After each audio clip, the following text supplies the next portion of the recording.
गांव में फसल काटने का सीजन आने वाला है। किसान अपने खेतों में रखवाली के लिए मचान बनाने में जुट गए। रामू भी अपने खेत में ऐसे ही एक मचान बना रहा है। तभी बगल के किसान भीमा की नजर उसकी मचान पे पड़ी। ए रामू, बाकी सबकी मचान तो 4 डंडों पे है, ये फालतू के डंडे लगा के कार डिजाइन बना रहे हो। अरे वो भैंसा बबलू पगला गया है, कहीं हमार मचान ना तोड़ दे, इसलिए थोड़ा मजबूत बना रहा हूँ। बीच में ई डंडा लगा देने से मचान कितनी ही मजबूत हुई जाएगी। अरे बहुत जगह देखे हैं हम, ऐसे ही बनाते हैं ब्रिज और टावर, इसलिए सोचा हम भी ऐसे ही बना दें। देखे तो मान लिए, ऐसे ही नहीं माने, थोड़ा दिमाग भी लगाए हैं। अब वजन से लगने वाला फोर्स ज्यादा डंडों पे डिस्ट्रीब्यूट होगा तो मचान टूटेगी नहीं। अरे वजन की दिक्कत है तो हमारी तरह ऐसे मोटे डंडे लगाता, ये पतले पतले डंडों से का ही होगा। बड़े आए इंजीनियर। रामू ने अपनी मचान बना ली और दोनों पहरा देने लगे। आधी रात में एक आवाज गूंजी,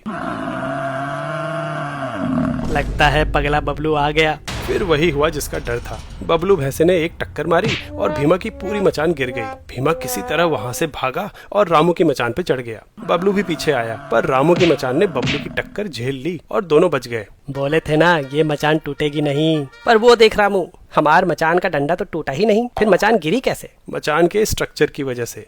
अगर किसी स्ट्रक्चर पे फोर्स लगाओ तो उसकी साइड्स डिफॉर्म होने की कोशिश करती हैं, और इस डिफॉर्मेशन की वजह से स्ट्रक्चर के जॉइंट्स और बीम्स, जो कि यहाँ लकड़ी है, एक अपोजिंग फोर्स जनरेट करते हैं। जब तक अप्लाइड फोर्स इतनी ज्यादा ना हो जाए कि जॉइंट्स या बीम्स में से कोई टूट जाए, तब तक स्ट्रक्चर स्टेबल होगा। सभी ज्योमेट्रिक शेप्स में ट्रायंगल सबसे स्टेबल स्ट्रक्चर प्रदान करता है। इसको एक उदाहरण से समझते हैं। अगर फिक्स लेंथ की साइड्स लें और इन्हें जोड़ के एक ट्रायंगल और एक स्क्वायर बना लें, तो फिक्स लेंथ के लिए ट्रायंगल तो एक ही बनेगा, लेकिन यह स्क्वायर रोम्बस में भी बदल सकता है। मतलब इसके लिए कई क्वाड्रिलेटरल शेप्स पॉसिबल हैं। अगर ट्रायंगल को डिफॉर्म करने की कोशिश करो तो जो अपोजिंग फोर्स आएगी वो इसकी साइड से आएंगी। मतलब अगर जॉइंट्स आपस में मूव करने के लिए फ्री हैं, तब भी साइड्स के टूटे बिना ट्रायंगल चेंज नहीं होगा। और इसलिए ट्रायंगुलर स्ट्रक्चर की स्ट्रेंथ इन लकड़ियों की स्ट्रेंथ पे सीधा डिपेंड करेगी। वहीं स्क्वायर शेप में ऐसा नहीं होता। एक्सटर्नल फोर्स लगने पे अगर इसके जॉइंट्स टूट के फ्री हो गए तो साइड्स की लेंथ चेंज किए बिना भी ये डिफॉर्म होके पैरेललोग्राम या रोम्बस बन जाएगा और आसानी से गिर जाएगा। मतलब यहाँ स्ट्रक्चर की स्ट्रेंथ लकड़ी के बजाय केवल जॉइंट्स की स्ट्रेंथ पे डिपेंड कर रही है, जो कि काफी कम होती है। अरे वाह रामू,